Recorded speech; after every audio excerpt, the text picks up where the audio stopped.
लड़की भी सोचो सभी लड़का को ज्यादा वैल्यू नहीं देती है। लड़के ना एक नंबर के गधे होते हैं।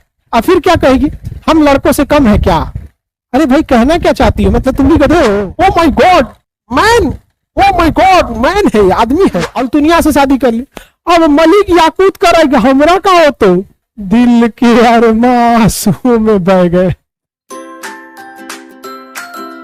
तो रजिया सुल्तान लाल वस्त्र पहन के न्याय तो मिल गई। ये फर्स्ट महिला शासिका थी दिल्ली सल्तनत की और गुलाम वंश दोनों की, ये पहली महिला शासिका थी।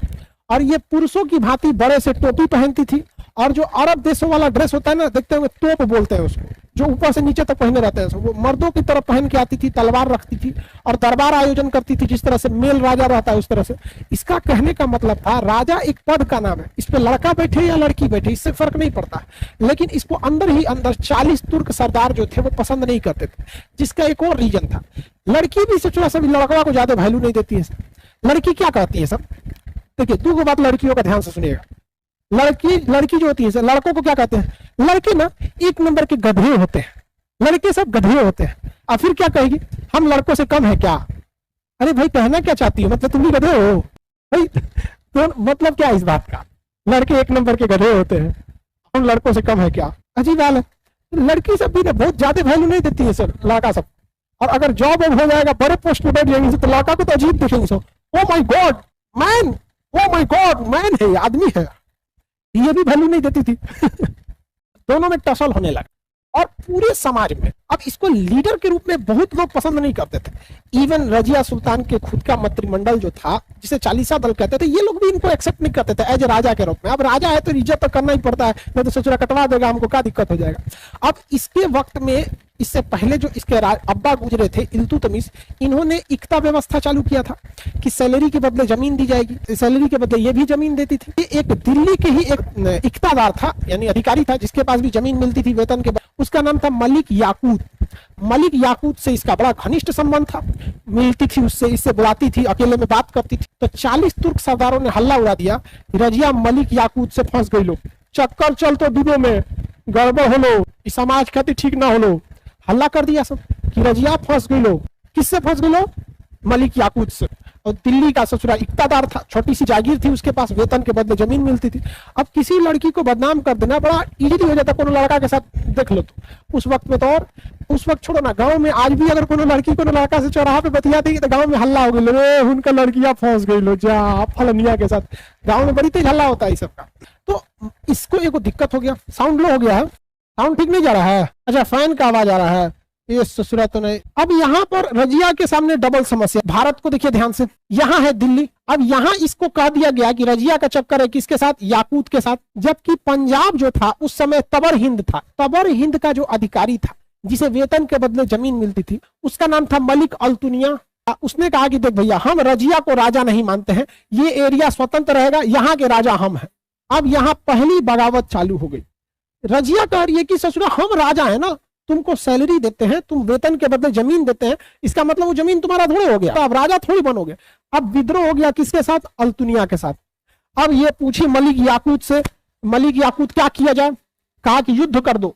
तो रजिया जब युद्ध करने के लिए निकली ना, किससे? अल्तुनिया के पास युद्ध करने के लिए गई, तो 40 तुर्क सरदार जो थे सब ये चाहते थे सब मरा जाए, लेकिन युद्ध में रजिया भारी पड़ी। और अल्तुनिया को शुरुआती दौर में मलिक अल्तुनिया जो था, इसको हार का सामना करना पड़ा। लेकिन युद्ध एक दिन में खत्म तो हो नहीं जाता है, लंबा चला। युद्ध के अंतिम क्षण में अल्तुनिया भारी पड़ने लगा, अब रजिया हारने लगी। और रजिया को एहसास हो गया कि हम युद्ध हार जाएंगे। रजिया ने देखी कि सोच रहा युद्ध हार जाएंगे तो बड़े बेइज्जती होगा, तो एकरा से कही हमरा से ब्याह कर बो। देखो ध्यान से, कितना होशियार, जानती है कि हार जाएगा तो भी तुम मेरे नीचे रहेगा, अब ब्याह कर लेंगे तो तुम मेरा पति बनेगा, दिन भर में 4 बार तोरा डांटेंगे, ऐसे रहा जाता है, ऐसे खाना खाया जाता है, ऐसे कपड़ा पहना जाता है, 4 बार डांटेगी, तो ओकरा से कही कि हमसे ब्याह कर लो। अब आप बताइए, मलिक अल्तुनिया के जगह अगर आप रहते तो क्या ये ऑफर ठुकराते? आप में से कोई लड़का इतना बड़ा ऑफर ठुकराएगा? बताओ भैया। तो किसी देश की शासिका अगर कहे कि भैया हम थोड़ा से ब्याह करना चाहते हैं, जैसे ट्रम्प आया था ना, इवांका ट्रम्प वगैरह, इस तरह को देश के राष्ट्रपति की रानी महारानी कहे हमसे ब्याह करो, तो करा एक नंबर, दिखने में भी सुंदर, जायदाद इतना ज्यादा, एक नंबर हो जाएगा। करा कि नहीं सर, तू लोग का लिए छोड़ने वाला, दहेज तो छोड़ने नहीं करता है सर। तो ये शादी कर लिया, रजिया शादी किससे कर ली? अल्तुनिया से शादी कर ली। अब मलिक याकूत करेगा, हमरा का हो तो दिल के अरमां आंसुओं में बह गए। ये बेचारा सोच रहा था कि ब्याह हमरा से होगा, अब बेचारा ये इससे ब्याह कर ली। अब समस्या समझिए ध्यान से, समस्या क्या था? समस्या ये था कि जो 40 सरदार थे, सब जो मंत्रिमंडल था, 40 दल, ये ना अल्तुनिया को पसंद करता था, ना रजिया को पसंद करता था, ना याकूत को पसंद करता था। तो ये 40 तुर्क सरदारों ने हल्ला कर दिया कि यहां से बहुत बड़ा खजाना जाने वाला है। अब डाकुओं का जो गिरोह था वो 1240 ईस्वी में, ये 1236 से 40 तक इसका शासन रहा था, 30 से 40।